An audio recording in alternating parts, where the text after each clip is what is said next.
今天我们就找了3只手机，就是分别是我们的 iPhone 14、15、16，来听听看这3只手机播同一首歌，借用 AirPlay 的方式，听起来有什么样的差别？你不能乱猜，真的啦。最后一个声音听起来是不对的。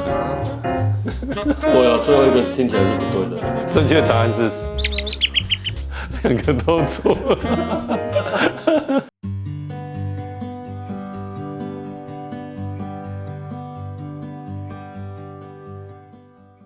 各位观众朋友，大家好，欢迎收看稳定音响 YouTube 频道，我是 Eason。那今天要跟大家做一个非常有趣的实验，从 iPhone 一开始发展到现今已经到16代了。你可能不了解这个 iPhone 我们这个手机它透过 AirPlay 的播放方式然后传送到我们的高级音响，到底播出来它的音质有多好？那我们今天呢就做了一个实验，就刚好我们拿了3代。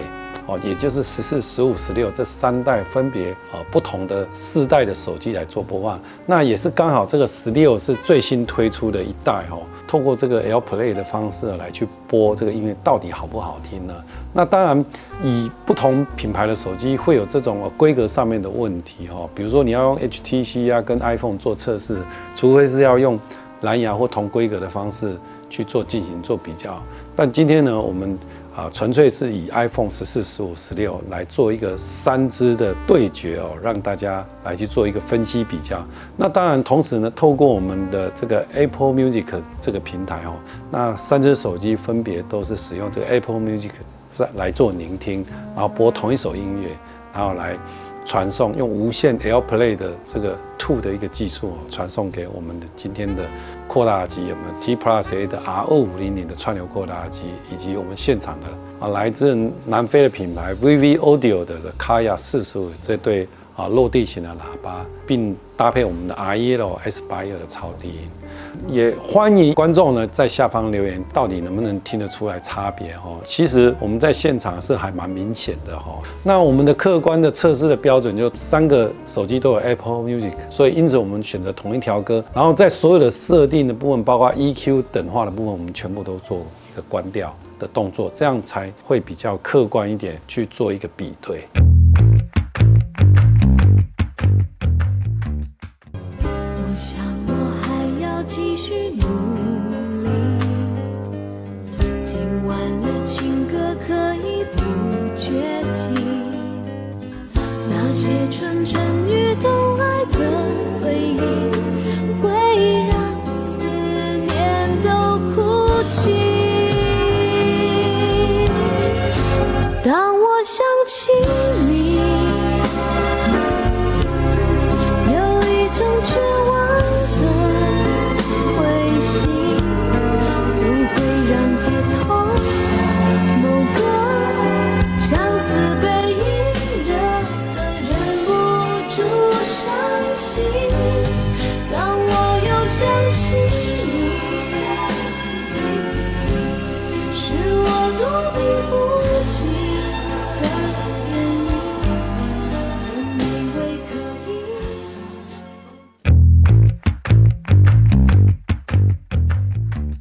我觉得这一首听起来的话，14跟15比较接近，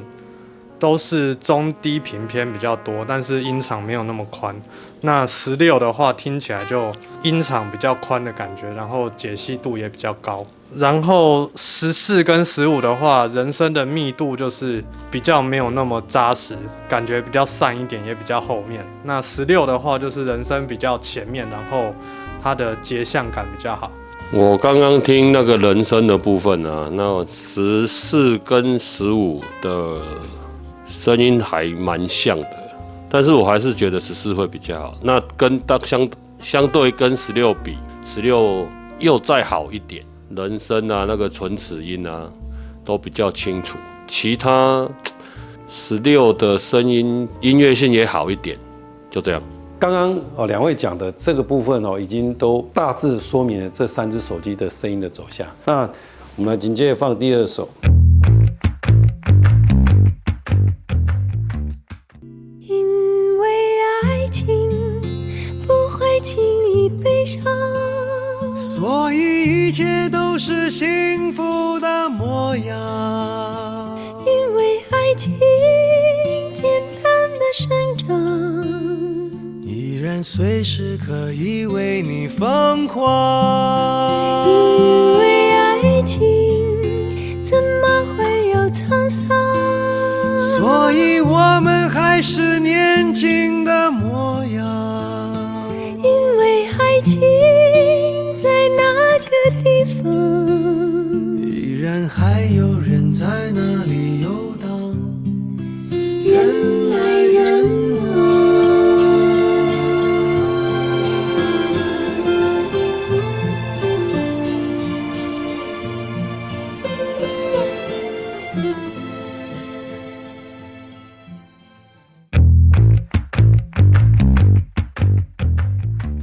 陈奕迅的声音，它很像刻意被弄得很低，然后高音的部分很高，但是就是比较虚的感觉。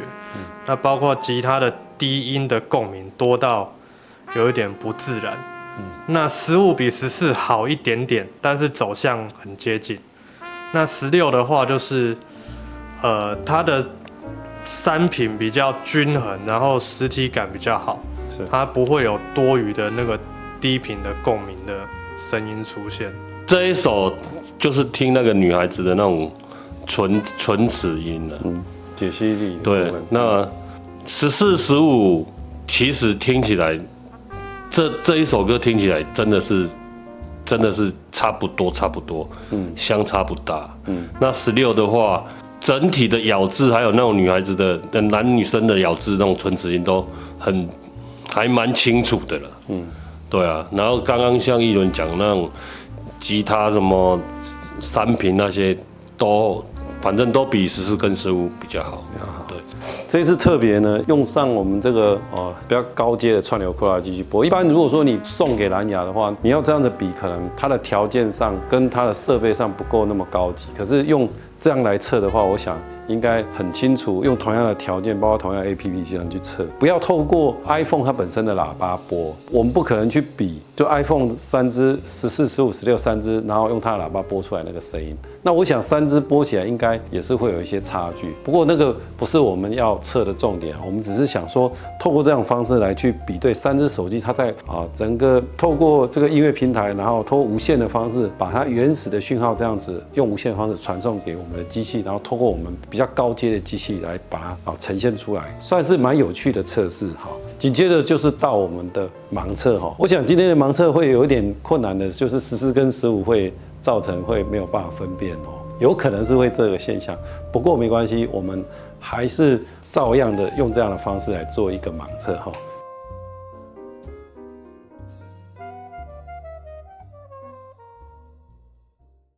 因为爱情不会轻易悲伤，所以一切都是幸福的模样。因为爱情简单的生长，依然随时可以为你疯狂。因为爱情怎么会有沧桑？所以我们还是年轻的模样。因为爱情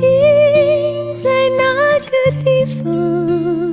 依然还有人在那里游荡，人来人往。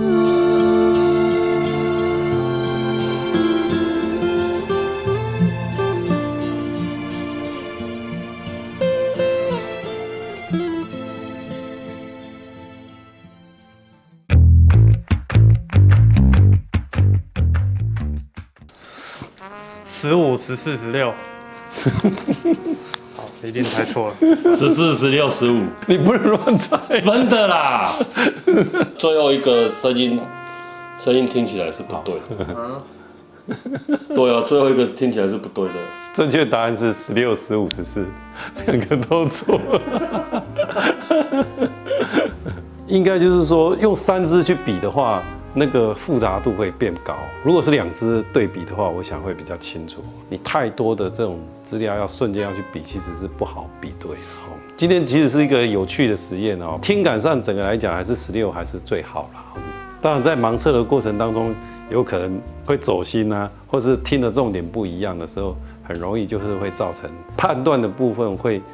可能就着重某个点，也是很有趣的，就是透过这样的方式去播出来，让实际我们去测量，我们有时候我们在判断上其实不那么好去判断，但相对今天是做这样的实验，算是趣味性大过于实际要去比对的这个重要性那相对来讲，音响其实要比的细节很多即便3支不同的手机 ，iPhone 14、15、16这样子听起来还是会有一些落差那也欢迎观看这支影片的朋友，也可以在下方留言，提供这个方式给大家来比对看看，可以自己来玩玩看那当然歌曲的熟悉度找比较自己熟悉的部分来调音乐，但是每个人都有自己喜欢的音色的部分，这个都会影响到我们的判断那你也可以在家里如果有自己这样的音响系统，有这种高阶的串流扩拉机，然后也有同时有不同的 iPhone。15、16、14的话，你们可以自己来玩玩看。我们这一次使用的是 Apple Music 的这个 APP 来做测试那我们今天的影片就到这边，谢谢大家观赏如果你也喜欢我们的影片的话，欢迎帮我们订阅、按赞、加分享，我们下次见。